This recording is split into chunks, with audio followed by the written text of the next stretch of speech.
mkoa wetu wa Manyara ni wafugaji ambayo wamebeba sana ukatili. Kwa mkoa wetu, kwa mkoa wa Manyara, tuna matukio mengi ya ukatili wa kijinsia, kwa maana wanaopata shida ni wengi, na hii haijalishi jinsia ya kike au ya kiume. Kwa hiyo kuna wanawake wananyanyasika kwa maana kwa kupata vipigo, lakini wanaume pia wananyanyasika kwa kosa labda unyumba na mambo mengine mengi ambayo yanatokana na. Kipindi cha nyuma alikuwa anafanya wazi kabisa, hawaogopi hata wanafanya sherehe, siku ya kukeketwa mtoto anafanya sherehe kabisa. Ilikuwa sio jambo la kuficha, walikuwa wanafanya sherehe kabisa, wanaimba, wanapika masherehe, wanakula, mtoto asubuhi anakeketwa. Kwa kifupi, mkoa wetu wa Manyara, mkoa wa Manyara una matukio ya ukatili wa kijinsia, kwa maana kwenye namba zile za kitaifa, sisi kwa matukio yote ya ukatili sisi ni namba 2, kwa maana mkoa wa Manyara. Kipindi cha nyuma kule mama alikuwa anapigwa, naona pa kwenda, labda kama akipigwa sana, akiumizwa, wazee wa mila wanakaa, wakishakaa wazee wa mila sema no, mama ameumizwa, wanampiga yule baba, wanamwambia huyu mama anahitajika kuchinjiwa maana umempiga.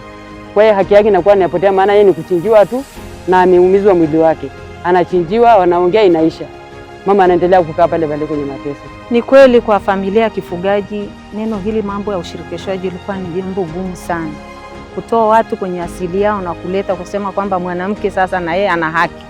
Lakini kwa kupitia KOSITA na kutoa elimu shirikishi, watu wale wamegundua kwamba hata mwanamke ana haki, kwa sababu mwanaume sasa hivi anaweza akachukua hela akamwambia mama nenda kasimamie shamba, sababu wakati huu wa kilimo. Kwa hiyo mama anapanda gari anapeleka hela ya vibarua kwenda kusimamia shamba, na ilikuwa sio tabia yao.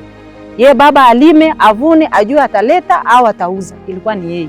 Tangia KOSITA je kufundisha mambo ya unyanyasaji wa kijinsia na ukeketaji, kwa kweli kwa sasa hivi kama wanafanya ni wanafanya kwa siri, maana haionekani kwa sasa hivi kama kuna ukeketaji, maana tumewafundisha kweli, wanapokea, wanafanyia elimu kwamba kumbe zamani tulikuwa hatujajua kwamba kuna elimu kama hii, lakini kwa sasa kwa ajili tumeshapata elimu kama hii, tumeshajua kwamba tulikuwa tunafanya kitu ambacho sio sahihi. Katika maisha yangu sikutambua kwamba nina haki gani kwenye familia yangu, lakini kupata semina ya KOSITA nikawa nimetewa elimu hata kwa watoto wangu, kwa mume wangu, pia nikawa nashirikishwa mambo ya familia yangu.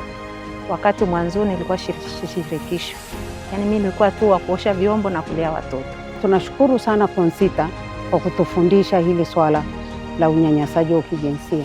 Kwa kweli wamepunguza kwa kiasi, kwa sababu hatusikii. Tunashirikiana na wataalamu wa afya. Kuna hata mama mmoja tulikuwa naye KOSITA, anajaribu, kwa sababu yeye ndio yuko pale hospitali, anajaribu sana kuwapeleleza na kuuliza ni nini kinaendelea, lakini hata mimi alikuja kwangu akaniambia kile kitu sasa hivi ni kama kimepotea, hatusikii tena wala hatuoni. Mradi uko sehemu sahihi na tunafanya kazi na jamii kuhakikisha kwamba wanapunguza kwa kiasi kikubwa masuala haya ya ukatili wa kijinsia.